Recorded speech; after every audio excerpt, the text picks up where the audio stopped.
back to my film and TV channel. Hope you're all staying safe and well. I have a big blockbuster film review for you today. One of those films that you perhaps feel a little bit cheated if you don't go and watch it on the big screen. And then if you go and watch it on the big screen, you might feel cheated anyway by what you get to watch. So we're going to have a look at something called Transformers Rise of the Beast today. Please, if you're new to the channel, push that subscribe and push the bell notifications. Everything film and TV, of course, on air reviews, information, vlogs, lots of different things.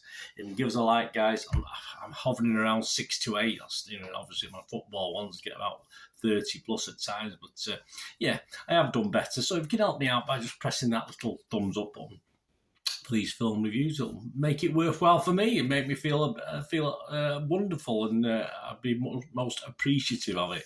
Right, we're going to have a look at Transformers Rise of the Beast today.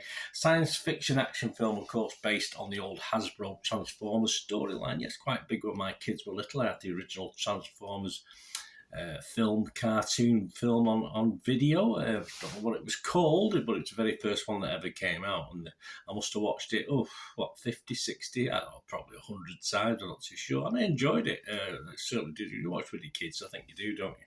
Anyway, this is primarily influenced by the Beast Wars storyline, which obviously is a newer version, perhaps, to what I was watching back in the day when my kids were little. And it's the 7th instalment in the live-action film series of Transformers, serving as a standalone sequel to Bumblebee, which was obviously well received at the time, back in 2018, 5 years ago as I'm recording this. All these comments and views are as at the 14th of June 2023. This was directed by Stephen Capel Jr. It stars the human beings. Main stars in this are Anthony Ramos and Dominique Fishback. Yeah, not familiar faces to me. Did they have a real presence on the screen? Probably not for me. Voices of Ron Perlman, Peter Dinklage, Michelle Yeoh, Lisa Koshy, Michaela J. Rodriguez, Peter Davison, Coleman Domingo, Cristo Fernandez, Tongai Garcia, and returning regulars Peter Cullen, John DiMaggio, and David Soboleff. Transformers Rise of the Beast was theatrically released in the US and worldwide in and around June the 9th, 2023. Yeah, old Paramount did that one. What are people thinking? Well, the public seem to like it a lot more than the critics.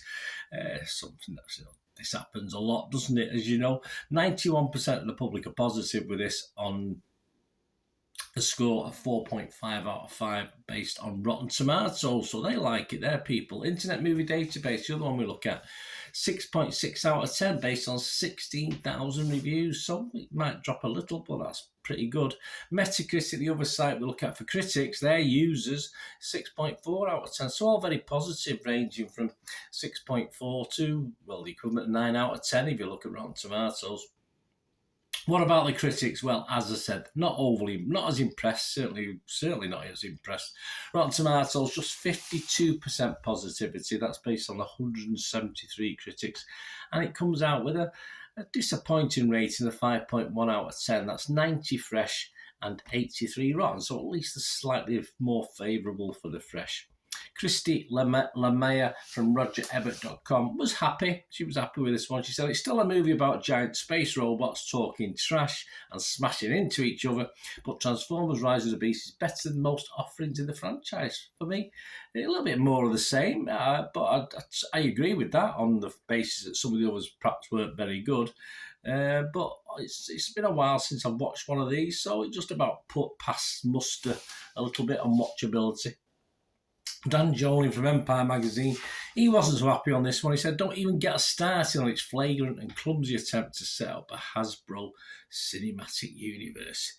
In the same way the other cinematic universes bore me a little at times. I wish there wasn't too many of them, because they do get a bit bland. This would possibly take the boredom to a new level for me anyway, based on what I've just seen. The consensus of the website, thanks to some genuine human drama between the set pieces and palpable affection for the title characters. I like the robots, not the humans. Transformers Rise of the Beast is one of the franchise's more enjoyable outings. I would say one of the better ones, yeah. Enjoyable, to a lesser degree. Metacritic, the other site we look at, gave this a score of 42 out of 100. That's based on 47 critics. 12 were positive, 20 were mixed, and 15 were negative, didn't like it. So it's got anywhere between 0, I won't name and shame them, to 88 out of 100. I'll just read you a couple of the reviews. Chicago Tribune's Michael Phillips give it 63. He said, "You know what's not bad? Transformers Rise of the Beast. Dumber than a box of lug nuts, but superior to the Michael Bay directed schlocktaculars that ran as long as 165 minutes. Yeah, painful. The new Transformers movie clocks in at 117 minutes. A lot of them pretty zippy. Yeah, I mean, another 20 minutes off for me would have been better. But hey, I can't have everything. Under 2 hours. I suppose it's an improvement."